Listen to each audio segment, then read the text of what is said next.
নাটক সর্বনাশা মোবাইল। নতুন একটা ব্লগ নিয়ে চলে এলাম তোমাদের সাথে। আজকের ব্লগটা কিন্তু আমার নয়, আমার ছাত্রছাত্রীদেরকে নিয়ে। আর এই দিনটা বড় স্পেশাল আমার কাছে, সব থেকে স্পেশাল।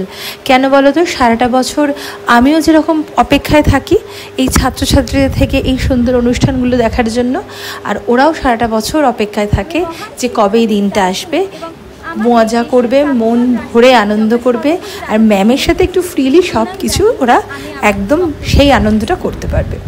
তো তোমাদের সাথে সেই শুরুতেই দেখিয়ে নিয়েছি, দেখতে পাচ্ছ যে আমি ছাদে উঠেছি। ওরা শুরু থেকে তো উঠতে দিচ্ছিল না, ওরা সব ডেকোরেশন করছে, চেয়ার টেয়ার পাততে ব্যস্ত, কারণ 4টে থেকেই আমার এই অনুষ্ঠানটা। আর আমি হয়তো অনেকবারই তোমাদের সাথে এই ব্লগটা শেয়ার করেছি আগে, টিচার্স ডেগুলো। আমার এই অনুষ্ঠানটা কিন্তু অ্যানুয়াল প্রোগ্রাম হিসেবে করা হয়। শুধুমাত্র টিচার্স ডে মানেই যে আমি আর স্টুডেন্টরা থাকবে তা না, আমি গার্জিয়ানদেরকেও ইনভাইট করি। কারণ বছরে যেসব স্টুডেন্টরা ভালো রেজাল্ট করে, আমার সাবজেক্ট জিওগ্রাফিতে ভালো নাম্বার পায়, তাদেরকে আমি প্রাইজ দেই। এই সব মিলে একটু অন্যরকম একটা পরিবেশ তৈরি করার চেষ্টা করি ছেলেমেয়েদেরকে নিয়ে। আর শিক্ষক দিবস মানে সত্যি তো আমি তো অবশ্যই আছি, শিক্ষকরা তো আছেই, কিন্তু যারা জীবনের প্রথম শিক্ষক, বাবা মা, তাদেরকে সঙ্গে নেওয়াটাও আমার মনে হয় কোথাও গিয়ে খুবই দরকার। তো সেই জন্যই সব মিলিয়ে এই অনুষ্ঠান। দেখো, নাচের তো প্রচুর নাচ হয়েছে, কিন্তু নাচগুলো আসলে গানগুলো কপিরাইটের জন্য দিতে পারিনি, বাট ওদের সমস্ত ভিডিওগুলো যতটুকু পেরেছি দেওয়ার চেষ্টা করেছি। সমস্ত অনুষ্ঠান দেখতে থাকো, কেক কাটিং রয়েছে, ওরা গিফট দিয়েছে, সব মিলিয়ে একটু তোমরাও দেখতে থাকো।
মানুষদের বাঁচতে শেখায় গান, লড়তে শেখায় গান, তাদের গল্পগুলো বলতে শেখায় গান।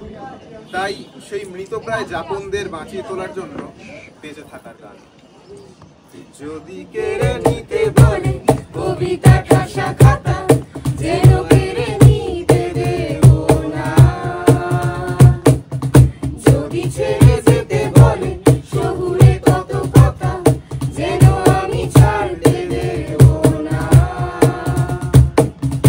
যদি কেড়ে নিতে বলে কবিতা খাসা খাতা, যেন কেড়ে নিতে দেব না। যদি ছেড়ে যেতে বলে শহুরে কত কথা, যেন আমি ছাড়তে দেব না। আর আমি জানি চোরাবালি কতখানি মিলেছে আমাদের। করতে করতে তোমাদের তো সবটাই দেখালাম, গানগুলো দিতে পারিনি, কিন্তু ছেলেমেয়েদের নাচগুলো তো তোমরা দেখে বুঝতে পারছো ওরা বেশ সুন্দর নাচে। কেমন লাগলো তোমরাও কিন্তু জানিও কমেন্ট করে, ওদেরও ভালো লাগবে।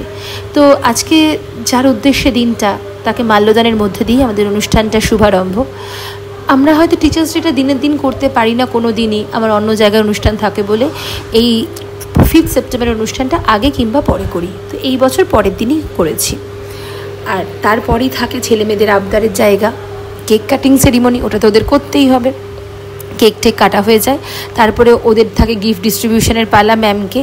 আর আমার এখানে যে গিফটগুলো দেওয়া হয় না, ওরা তত্ত্বে সাজিয়ে ট্রেতে, মানে তত্ত্বের মতন ট্রেতে করে সাজিয়ে নিয়ে আসে, ফল, মিষ্টি, চকলেটস, পেন, গিফট সব একসাথে।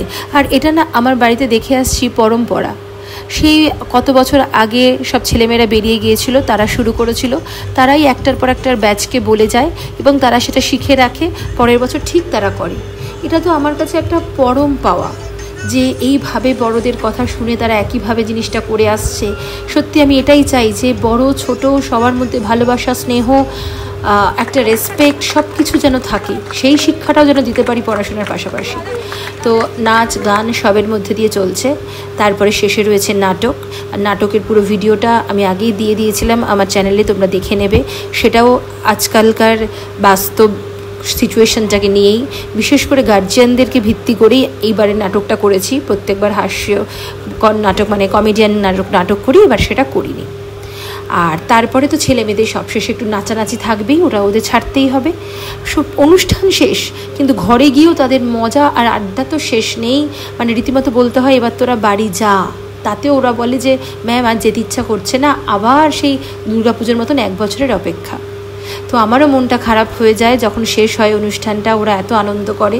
সাথে সাথে ভালোও লাগে যে ছেলেমেয়েগুলো এইটুকু ভালোবাসাই তো অনেক বড় প্রাপ্তি। তো কেমন লাগলো সবটা মিলেমিশে জানিও কিন্তু কমেন্ট করে তোমরা সবাই।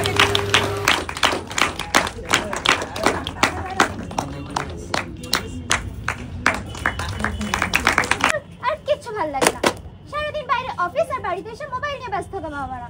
ঠিক বলেছিস। তো শেষের অনুষ্ঠানগুলোর কিছুটা ক্লিপিংস দেখতে থাকো। Tata, bye bye.